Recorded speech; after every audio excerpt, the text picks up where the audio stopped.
Timnas Indonesia berhasil merangsak ke posisi 3 klasemen sementara grup C kualifikasi Piala Dunia zona Asia setelah mengalahkan Arab Saudi dengan skor 2-0.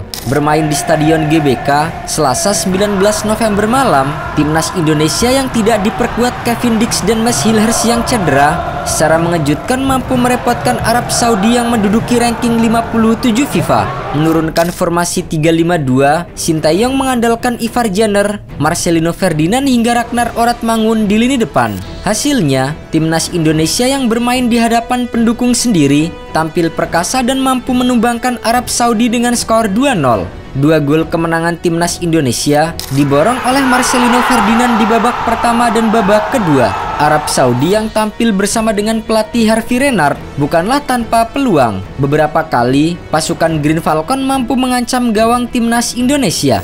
Namun, kedisiplinan lini belakang membuat gawang Marten Pas kali ini tidak kebobolan. Berkat kemenangan ini, Timnas Indonesia berhasil mencatatkan sejarah untuk pertama kalinya menang di babak 3 kualifikasi Piala Dunia. Selain itu, Indonesia juga memutus kutukan tak pernah menang atas Arab Saudi. Ranking FIFA Timnas Indonesia juga dipastikan naik dari 132 ke 127 dunia. Timnas Indonesia naik ke 127 dunia setelah mendapatkan tambahan 19,16 poin di ranking FIFA. Perolehan poin Timnas Indonesia di ranking FIFA meningkat drastis dari yang awalnya 1115,94 poin menjadi 1135,1 poin.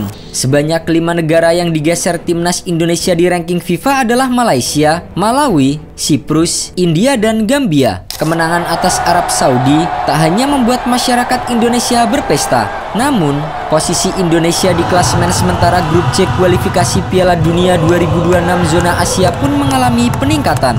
Tak tanggung-tanggung, Timnas Indonesia langsung naik ke peringkat ketiga klasemen grup C dengan 6 poin. Sementara Arab Saudi, mereka tergeser ke posisi 4 klasemen dengan 6 poin, kalah produktivitas gol dari skuad Garuda. Sebagai informasi, Timnas Indonesia sebelumnya sempat mendekam di dasar klasemen. Timnas Indonesia kini bertengger di urutan ketiga dengan raihan 6 poin dari 6 laga. Timnas Indonesia juga membuka peluang lolos langsung ke Piala Dunia 2026. Seperti yang diketahui, tim yang bisa mengamankan posisi 2 besar nantinya akan mendapatkan tiket lolos langsung.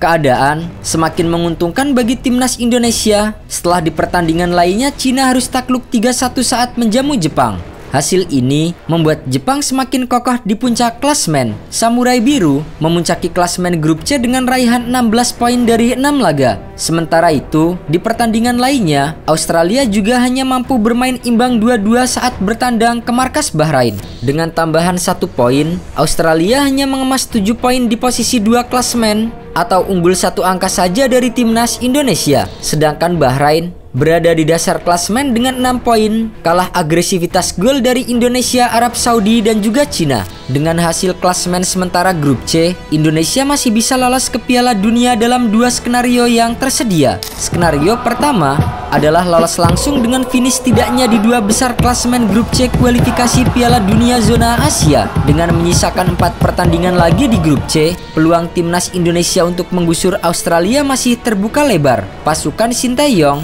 akan menjalani sisa 4 laga dengan bertandang ke markas Australia, menjamu Bahrain dan juga Cina di Indonesia, serta akan bertandang ke markas Jepang. Hal itu sangat mungkin terjadi mengingat Timnas Indonesia dipastikan akan mendapatkan kekuatan baru seperti Mes Hilhers, Kevin Dix, hingga calon striker baru oleh Romeni yang siap tampil tahun depan. Jikapun gagal finish di peringkat kedua, Indonesia masih punya peluang lolos ke Piala Dunia lewat jalur putaran keempat. Tim peringkat 3 dan 4 klasemen di ronde ketiga akan berlaga di ronde 4 dengan memperebutkan 2 tiket lolos langsung ke Piala Dunia dan 2 tiket playoff. Sementara itu, usai pertandingan melawan Arab Saudi, pelatih Sintayong menilai timnya sebenarnya bisa menang lebih dari 2 gol. Pertama-tama, terima kasih banyak kepada para pemain. Mereka hari ini bisa menjadi satu tim yang main baik. Apalagi para fans juga sudah menjadi satu. Dan itu yang menjadi kekuatan besar bagi para pemain.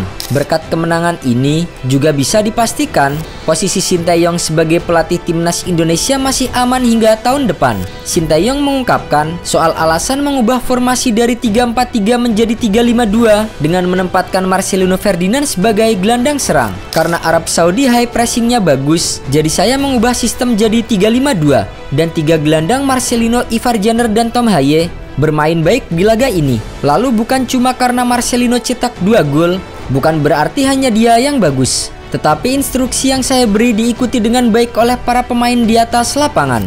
Kini, timnas Indonesia masih memiliki 4 pertandingan lagi di grup C ronde ketiga kualifikasi Piala Dunia 2026. Indonesia akan menghadapi Australia pada 20 Maret di Australia, kemudian akan menjamu Bahrain pada 25 Maret di Stadion GBK. Lalu, Indonesia akan menjamu Cina di GBK pada 5 Juni, dan terakhir akan bertandang ke markas Jepang pada 10 Juni 2025 mendatang.